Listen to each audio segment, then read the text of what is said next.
So we will jump right into it. We did a lot of our introductions already.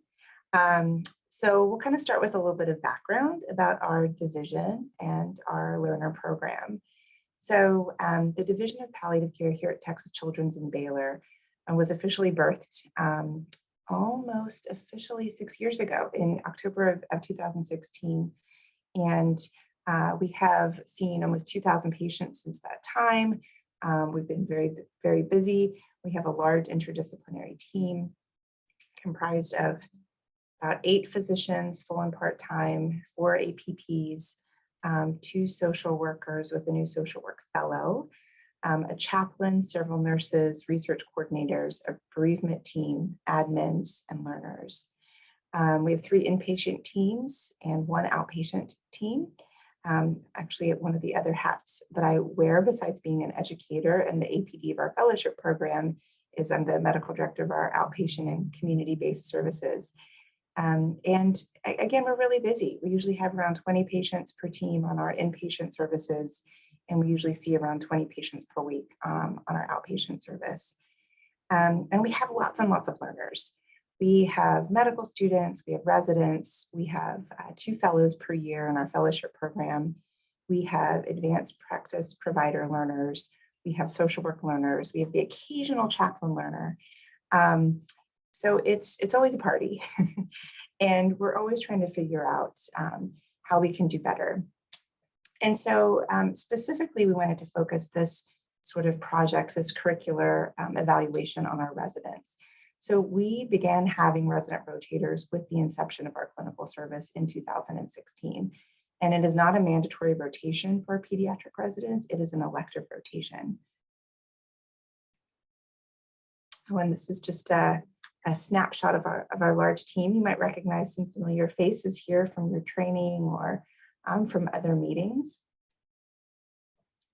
But back to our learners, because of the nature of what we do, which you're well familiar with, we ask all of our learners, except in the rare case of our fellow learners later in their training, to have almost a purely observational role in their time with us.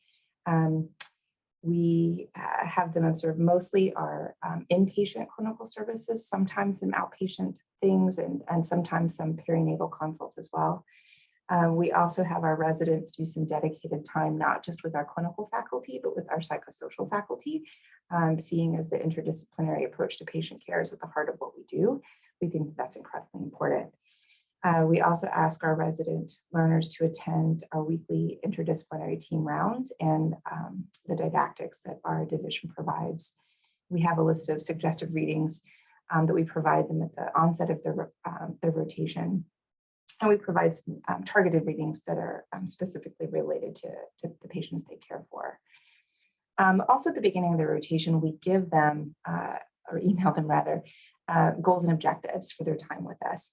And what we've really tried to do is map the goals and objectives of their time with us to the ACGME core competencies.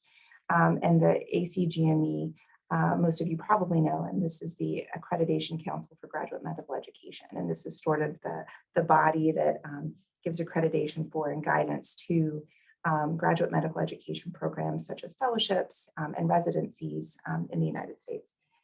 And these 6 core competencies, which if you're in graduate medical education, you hear about incessantly. If you're a trainee, you hear about incessantly, are medical knowledge, patient care, communication, professionalism, practice-based learning, which means how do you get better over time in your practice as a clinician, and systems-based practice, which is how do you learn how to become a physician in the context of inpatient, outpatient care, subacute care, working with your care coordinators and your social workers, and really in this complex healthcare system that has evolved in the United States over the past several generations. And we have this, what we think is an incredibly rich clinical and didactic experience for our residents. And a few years in, we realized, gosh, well, hopefully they're learning something. What is it that they're learning? And how is it that we're asking them to demonstrate their learning? And really, what we started to do from the onset, thankfully, was we asked them to provide a brief reflection of their learning at the end of their month with us. And that's through a prompted narrative writing, or a prompted reflective writing, rather. And I alluded to these in the pre-breakout, but our essential questions are: what are our residents learning? What are they supposed to be learning? I.e., are they fulfilling ACGME core competencies? And is reflective writing an adequate way to assess these learnings? And so what we did is we took a subset of our learners and we looked at their reflections. And so through academic years 2016-17 through 2021, we had a total of 46 graduate medical learners. And this was all comers, residents, fellows, clinical instructors. And we specifically had 36 residents who were mostly pediatrics residents, but we had several med-peds residents, several neuro and neurodevelopmental residents, and one anesthesia resident. And out of these 36, we collected 25 of their reflections from the end of their rotation. And the length of their reflection was usually about a page, varying from usually 3 to 6 paragraphs. And the specific prompt was: what have you learned this month? What do you hope to carry forward with you in your career? And as the years went on, we evolved it to a more specific prompt, which was write a letter to your future self with what you've learned this month and what you hope that you're still practicing as a result of your time with us.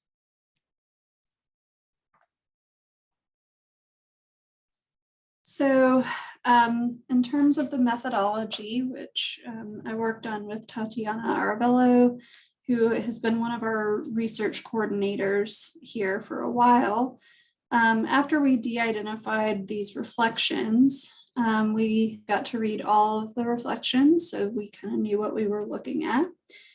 We both coded 4 reflections and then got together to talk about the codes that we had found. And we made sure that those codes agreed as much as possible, consolidated a bit so that we had all the same codes shared. We independently coded the next 5 interviews with those codes and developed some preliminary themes that we thought were emerging. I coded the remaining 13 documents, which Tatiana verified and edited as needed. Jillian looked over all of those reflections to make sure that everything was consistent, and then we collectively reached agreement on the 3 major themes. As I mentioned before, we took an inductive to deductive approach. So inductive reasoning was used to find those 3 overall themes for all of the reflections. And then once we decided to focus on just one theme at a time, we used a deductive reasoning to assign each of the quotes to one of the 6 core competencies in ACGME, which was something that Jillian took on. It was a big task. The other 2 themes, which I'll talk about in a minute, we assume we will address in another study. They're also super interesting. So the inductive themes that we found were personal and professional self-reflections. So these were things that a lot of our learners learned about themselves during their palliative care rotations and about who they want to be as physicians in the future. We also learned a lot of we looked at their learning skills and styles. So the specific things, the skills that they would take away from this rotation and how they learned them, whether it was by observation or practice, what they saw, how they internalized those learning messages, or unlearned in many cases is how I saw it, the unlearning of what they thought they knew.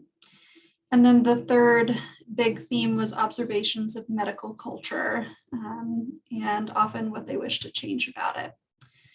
So going from that learning skills and styles piece, we sorted into the core competencies, and we have quotes that demonstrate each of those competencies.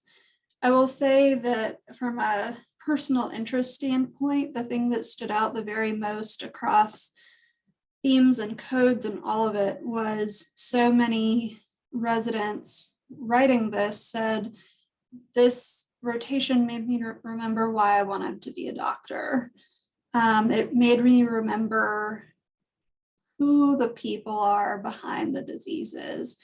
And so much of that has been kind of removed from my experience in residency. I thought that was both sad and rewarding to hear. I was glad to bring it back to them during their rotation, but it was sad to hear that they had lost that sense in the process. So, as Claire alluded to, we have a lot of data, and we know that this was a brief time together. And so what we thought will be most interesting to share and to talk about were really some of the quotes, and particularly as they relate to and fulfill the core competencies. And so we pulled exemplar quotes, 3 for each core competency, and we tried to pull from a variety of the resident reflections, and so 14 out of 25 are represented. But we'll start with medical knowledge, and we'll just read some of the high points. We started with this one because we love it, and it hits so many, but one resident wrote that my idea of palliative care was that of a team that came into the picture during difficult times, had the ability to reason with the family and get them to agree to what the medical team wanted. This elective has shown me that palliative care is a specialty made up of people who are full of compassion and equipped with the skills and tools necessary to build a trusting relationship with each patient and family. I've learned that it's not about persuading someone to agree with what I think is best for their child, but to know a family on a different level and to be able to use that relationship to make the best decisions specifically for them. And interestingly, Claire coded this one as patient care, and I coded it as medical knowledge. And so it's such a great example of how rich and diverse the data is and how it could be interpreted in different ways. This next quote here for medical knowledge is incredibly poetic, but make it your mission to show your colleagues how to navigate the space between doing everything and nothing. Walk around with silence as a welcome participant in all conversations. Move over and give your seat to distrust, anxiety, and tears. Still gives me chills every time I read it. And lastly, resident reflection number 24 said, through this rotation, I learned that palliative care can be helpful, whether they're shepherding a family through various stages of grief or being a listening ear for staff, which we thought was a wonderful observation, that we do a lot of staff support in our practice here.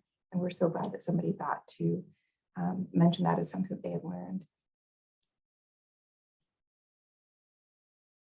And, again, for the sake of time, I won't read all of them. But for patient care, I think that there were more references to things like listening and things like references to actual procedures, which sometimes, people think of palliative care as just the communicators, but we do real medical stuff too. And this person, for example, said that when it comes time for compassionate extubation, remember that taking the tube out is a procedure, just like placing the tube. Referring to our WALST protocols and templates and documentation. For communication, there were lots of references to silence, letting the patients and families lead, and having face-to-face conversations and communication skills, not just with patient and families, but with colleagues and other medical teams, which was a very astute observation. For professionalism, this is one of my favorite quotes at the top. Your patients and families are likely sleep deprived, overwhelmed, and feeling very lost. You may sometimes encounter a family in difficulty, but remember not to label them as a difficult family. I have seen PACT step aside, literally and metaphorically, to allow others to assert themselves. I've seen multiple models of a physician, none of which include an ego. Physicians with quiet confidence doing their best to minimize suffering and honor life. They ask colleagues for recommendations and talk through management with other teams. They value the input of others. There's no need to posture, talk down, or beat your chest. Oh, and this is so us, this last one in professionalism that refers to our TCH PAC team is busy, but that we make time for food, conversation, reflection, and debriefing. Likewise, there are some really rich quotes in systems-based practice and practice-based learning.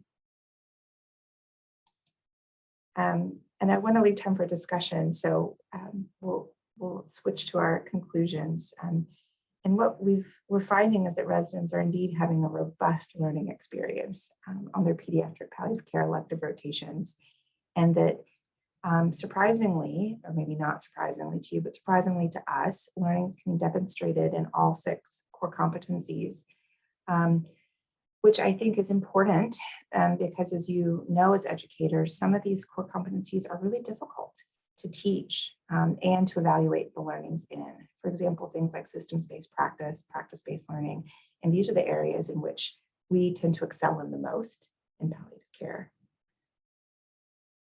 Reflective writing seems to be a useful tool in this regard. And this isn't novel. Reflective writing is well known to be a good assessment of learning in other subspecialties, but it hasn't been concretely demonstrated yet in the literature in pediatric palliative care. So this is something interesting as well. And we'll stop here, and we'd love to hear your experiences, your thoughts, your feedback, your questions.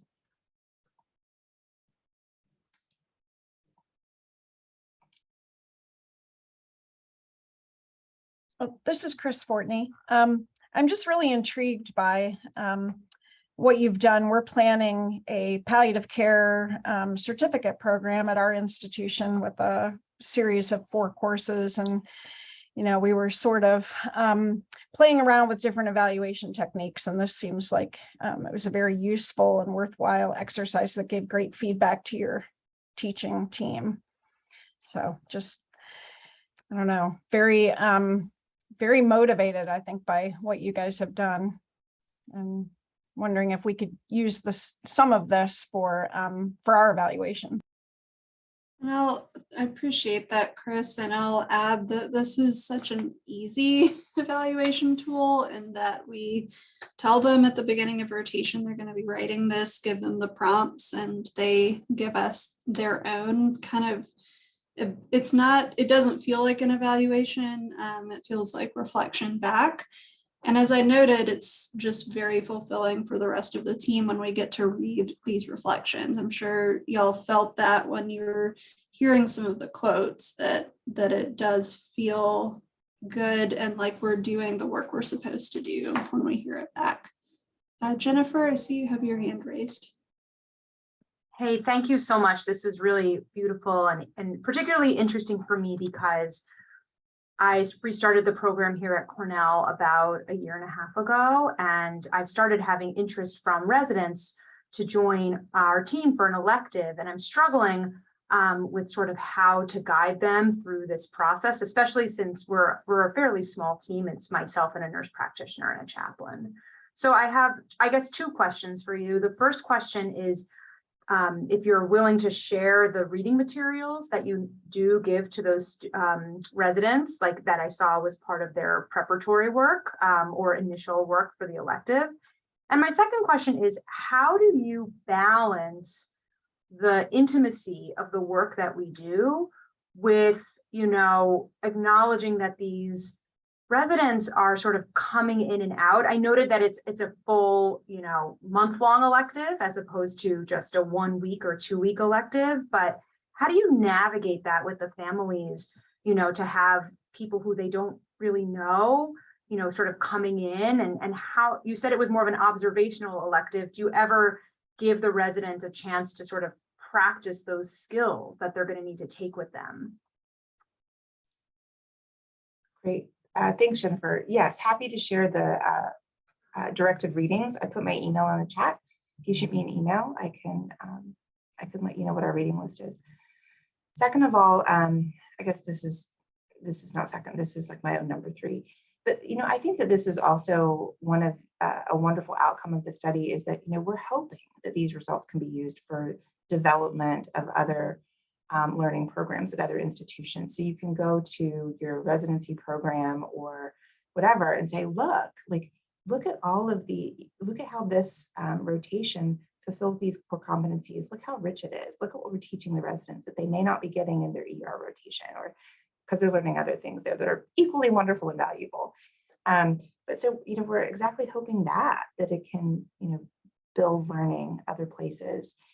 To your question about sort of like respecting families' intimacy and practicing skills, it's really tricky. We work really hard to make sure our learners have a really special experience. We try to limit the number of learners on our team so that we can have, a not overwhelming number of palliative care people in the room with patients and families when the hard stuff happens, when these hard talks happen. And we do, in a very controlled way, let them practice their skills. But it may be more like, hey, what's your palliative pitch? Give your palliative pitch to me. What are you going to say next week when you're on your critical care rotation and somebody asks you why you're consulting palliative care? What would you tell them? And then we give structured feedback at that moment. We also have other venues for teaching things, like we have a communication workshop that is a half day, and we have learners come to that where they can learn and practice some communication skills and tools. We have a work in progress, which is a waltzed sim, where learners can actually go to the sim center, the sim lab here, and practice a waltzed or withdrawal by sustaining therapy procedure. So again, it's not real patient, real time, but it's in a controlled, structured environment. And the third thing I will say is that palliative care learning and teaching doesn't have to happen just in the context of a palliative care rotation. We come into contact with learners all the time in different scenarios. I was in the complex care clinic yesterday, and I pulled the resident in to come see a patient with me, so they could just hear the stuff that we were talking about. And learners on their critical care rotation or their NICU rotation or hospital medicine. So I would just say, try just, be aware and keep an open mind of all the different opportunities for teaching. Yeah, Dawn. Yeah, I was just going to say in response to Jennifer, just don't sell yourself short, because when I started, well, for the first 5 years, I was on my own completely. Then we had a counselor and a nurse. And, it's a small team, but I think in those intimate moments, families really just see you, the trusted people that they know, and they're very okay with other people being in the room, I think. And the most striking thing that I thought of when you were presenting your reflections was a resident I worked with that was visiting from elsewhere, and she had spent 2 weeks on ID service in our hospital, and then she spent 2 weeks with us, and we had a lot of overlapping patients with ID at that time. And she's like, it's like 2 different sets of families and patients and parents. Like, what we talked about was incredibly different. And so I think just don't sell yourself short just because you're small, because I think you will be offering something exceedingly different. And the other thing I stressed about is I'm already so busy as a solo physician. How am I going to have a learner? But there's lots of stuff they can read and other people they can hang out with, like child life and other things that they don't really get exposure to. So just to encourage you to go for it. Yeah, it's really amazing work, and I'm sure we could talk about it for another hour, honestly, because it's amazing, and I would love for the 2 narrative groups to come together at some time so we can talk more. But I do want to be respectful of people's times. I know people have charts to do and patients to care for and care conferences, it sounds like, to go to. So I think we'll probably end here, but Jillian did put her email up in the chat if you wanted to reach out to her. And we will also hopefully be getting these recordings out and sending out like a wrap-up email kind of detailing the different groups. So thanks for everyone for attending today. Thanks. Bye.